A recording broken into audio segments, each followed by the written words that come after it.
So हे guys, तर आज मी नाशिकच्या कालिका माता मंदिर इथे जाते.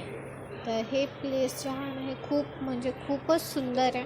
तुम्ही एकदा इथे नक्की येऊन भेट द्या. बट मी हा फर्स्ट टाईम आहे माझ्या नाशिकमध्ये असून पण मी इथे फर्स्ट टाईम चाललेली.